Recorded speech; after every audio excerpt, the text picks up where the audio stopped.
I'd like to thank Coloplast for their generous support of the 2020 Wellbeing Series. The current situation has meant that connecting virtually with family has never been more important. This should be no different for your healthcare professional, especially when it comes to your bladder and bowel health. Coloplast are continuing to answer your product and lifestyle questions through their virtual nursing services. The details for you to request a free appointment are on your screen right now. There are many questions intermittent catheter users are asking in the current situation, and finding someone to reach out to for answers may not be easy during social isolation. Coloplast can help you navigate through this overwhelming time by offering you extra support through their IC Care program. The free Coloplast Care program offers you news, guides, and personalized support by email, inspirational articles and online resources, direct phone support from dedicated advisors, a free welcome kit with helpful products to help keep good hygiene, and ongoing product guidance. The details for you to sign up or call the team at Coloplast are on your screen right now.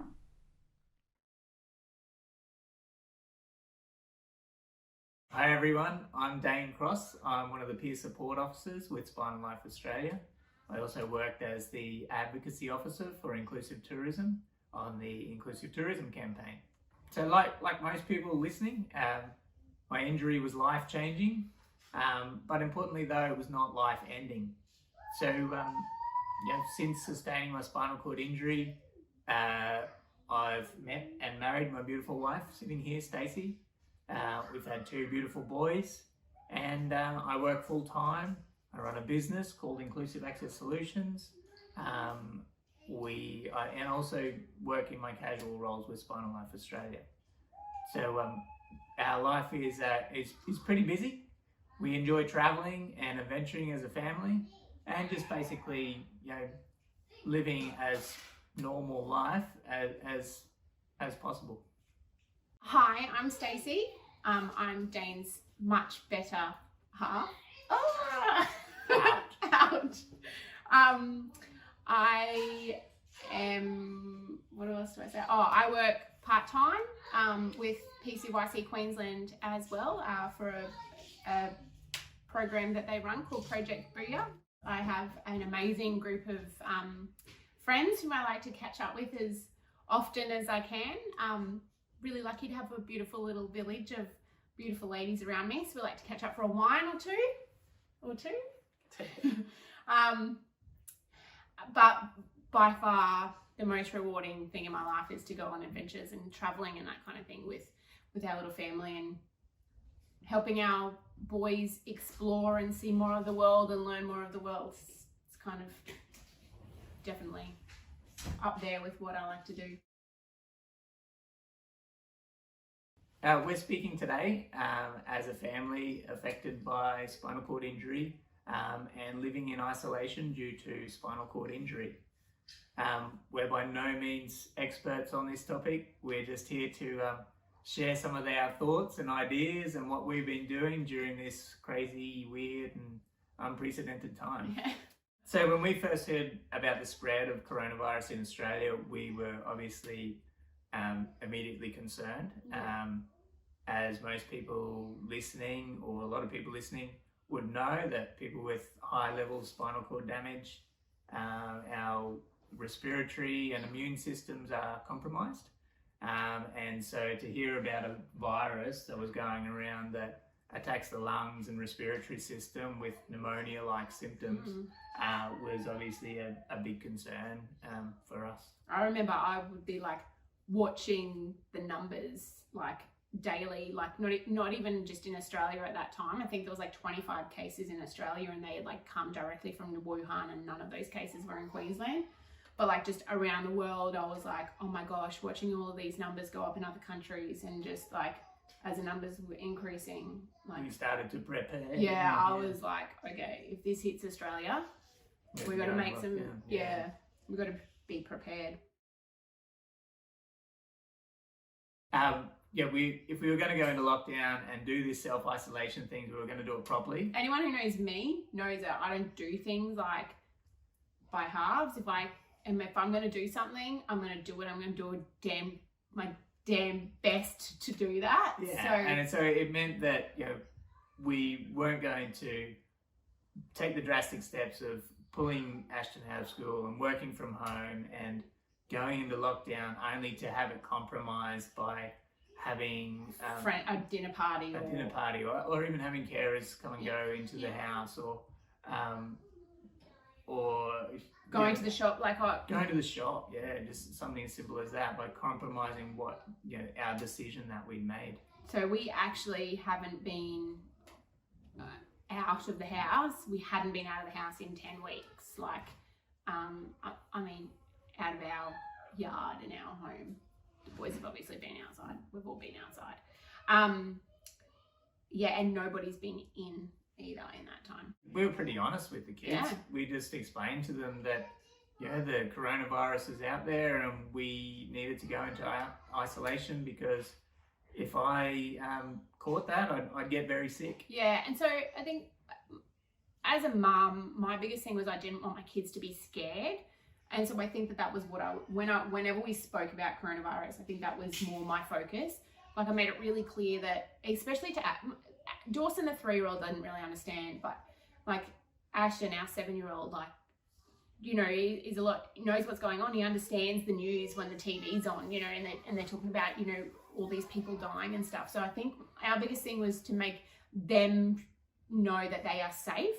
And I think Ashton felt a lot safer when I was like, it's not, kids are fine, you know, like, kids don't really get sick because of this, blah, blah, blah. We're just doing this to protect Daddy, because we don't want Daddy to get really, really sick with this. It wouldn't be good if Daddy got it. And I think we were just really honest. And then, like, a couple of weeks in, they're like, you know, kids would come to the front door or walk past or whatever, and they'd be yelling at each other. And like, even Dawson, the 3-year-old's like, you can't come in here because of coronavirus. We've been able to stay positive through this time, and keep our spirits up by just making sure we have some fun in our day. You know, we've always got music playing in the background at home, and so sometimes we crank it right up and have a dance off, or a sing along, a singing competition. Singing competitions and stuff. I'm always the winner. Yeah, you're the best singer. We have movie nights. We've had a couple of sleep outs, we call it, in the lounge room. And we'd never done that, like, before this. So we were trying to think of stuff that, that kind of stemmed from the Easter and families doing camp outs in their backyard. We can't do that because I can't. We don't have a tent. We don't have a tent.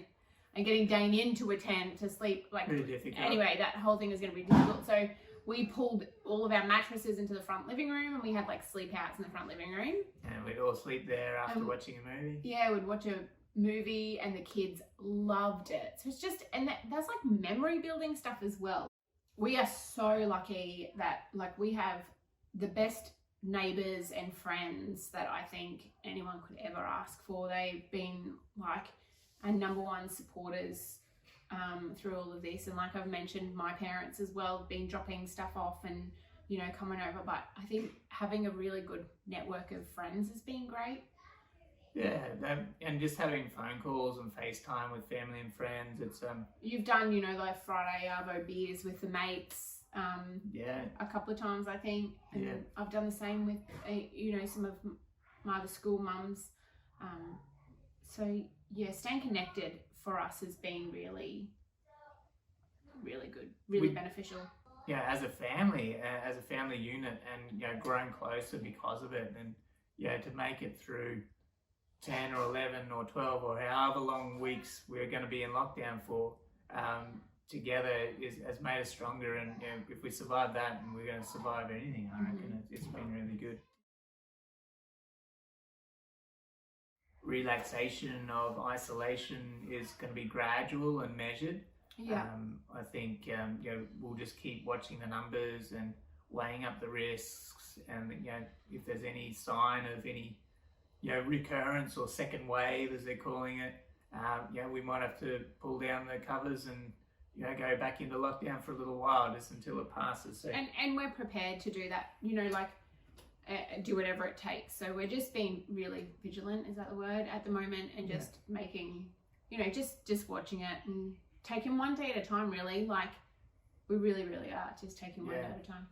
Yeah, work from home still going to continue at least until mid-July, and then if not beyond that, it's likely that it might be work from home indefinitely. We found out that it's possible, and I'm able to do it. So got that flexibility there within the workplace, and so we'll see how that pans out. So still going to be working from home.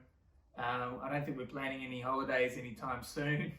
We're not going to go anywhere near shopping centres, and online shopping's great now. I still wash everything that comes in the house, and as soon as Ashton does get home from school, like, he goes straight and has a shower. I wash his clothes in hot water, in a hot wash when he gets home. And a lot of people like us will still be very cautious about that, and that is totally fine. We're just doing stuff that we feel comfortable with as a family. We're still very much protecting Dane, and that's how we're choosing to do this kind of thing. So I think don't feel pressured to do anything that you're not comfortable in doing. Do you think pressure to come out of lockdown too soon? Yeah. You make your own decisions. Yeah. Because at the end of the day, you're the one that has to live with those choices and the consequences to that, if there is consequences, or the benefits of whatever. And don't be afraid of what people think of you. Yeah. And you make your own decisions for your own lives. Yeah. Thanks for listening to us. Thanks for joining us.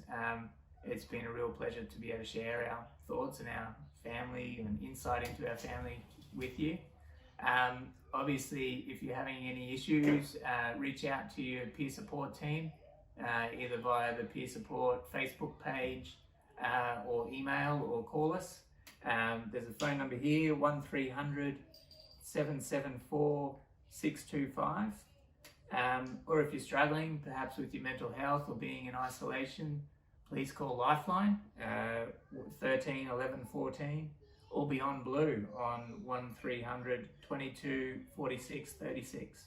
And just speak to one of their professionals. I mean, I've done it. There's no stigma, there's no judgment, there's no harm in doing it. It's just someone to talk to and provide support to you. And for any questions or anything you'd like to know about what we've spoken about today, we're going to be online for the next hour, answering questions in the comments section below. So fire away. Oh, make them easy. Thanks for listening. Cheers. Thank you. Bye.